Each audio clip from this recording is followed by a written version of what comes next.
Почитувани представници на медиумите, новата влада нема направено никаква законска измена во поглед на данокот на додадена вредност, а во постапувањето на УЈП не постои промена по ова прашање.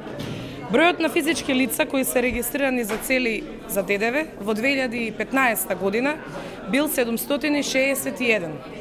Во 2016 година бил 1059, а во 2017 година 1185. За 2018 година, според првичните податоци, можам да потврдам дека тој број нема драстично да се разликува од претходната година. Интересот на граѓаните за нас е на прво место и затоа кај нив не треба да постои грижа. Не се сите физички лица обврзници за цели на ДДВ.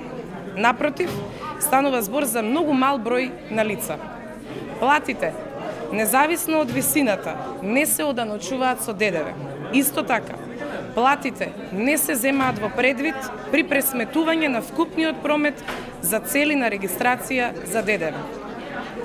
Обврската ги опфаќа физичките лица кои самостојно вршат стопанска дејност, односно вршат испораки на добра и услуги, и тоа во континуитет.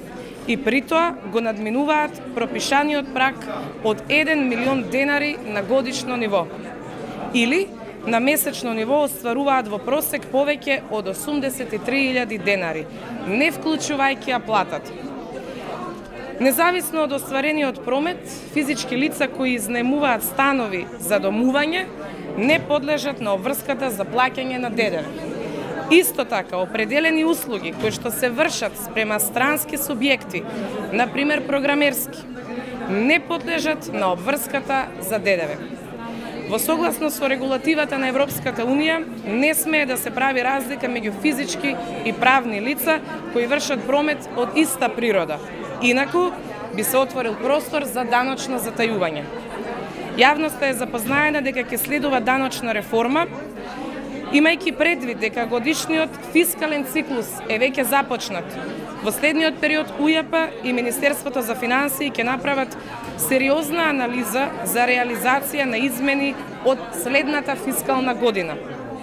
Измените може да бидат дел од даночната реформа и во правец на остварување на барањата и интересите на граѓаните.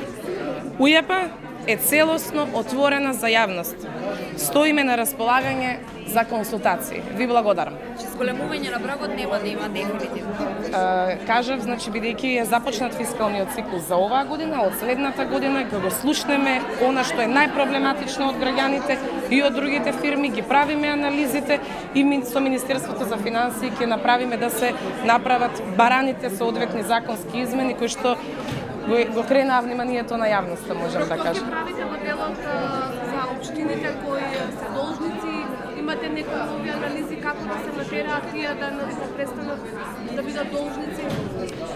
Континуирано, значи, се грижиме за состојбата на јавните предпријатија, бидејќи тие се најголемите должници. Континуирано и разговараме на регионално ниво, преку управата за јавни приходи, со првите луѓе во тие јавни предпријатија и со градоначалниците на општините од кај што потекнуваат тие јавни предпријатија. Сега наредната недела ќе одиме во Прилеп за тој регион да видиме каде може да се помогне и да најдеме еден начин на динамика на плаќање на долговите. Предходно бевме и во Штип пред некој месец, така да сакаме секој пат да сме во дослух со нивните проблеми за да успееме да ја средиме нивната. Кој би бил начинот да се намалат долговите? Па гледаме каде има основ, некаде да се отвори репрограм, некаде да се постапи со превземање на долг, даночни гаранти, должникови должности, сето тоа што не го овозможува законот за даночна постапка.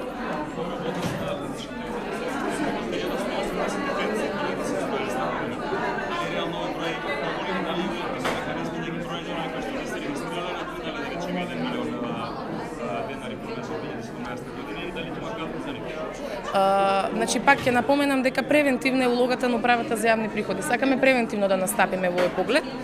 Анализите кои што се направени до тогаш дека не секој од физичките лица се има регистрирано, меѓутоа најдобро би било за нив да се регистрираат затоа што ќе ги имаат сите поволности како и другите останати правни лица кои што се ДДВ обврзници.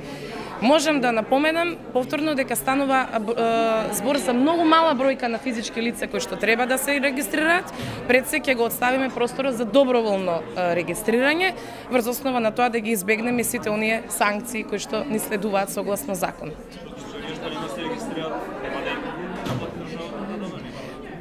Не го кажав тоа, кажав само дека ќе овозможиме доброволно да влезат во регистарот на физички лица ДДВ обврзници. И со тоа ќе стапиме и во контакт поготово, затоа што имаме одреден систем кој што сега е надграден, нели, и ќе ги гледаме и приливите на секое физичко лице од година во година.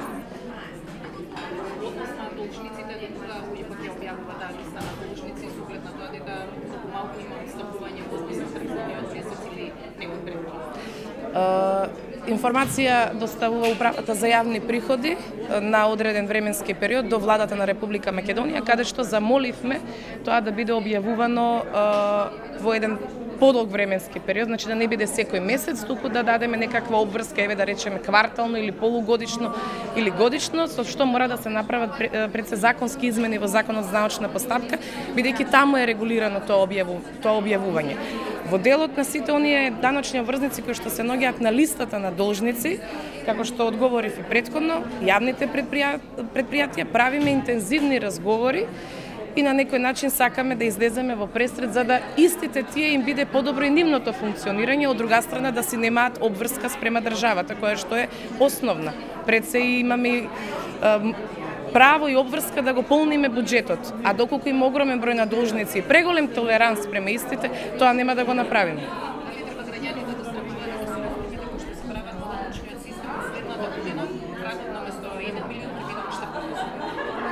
Не. Никако.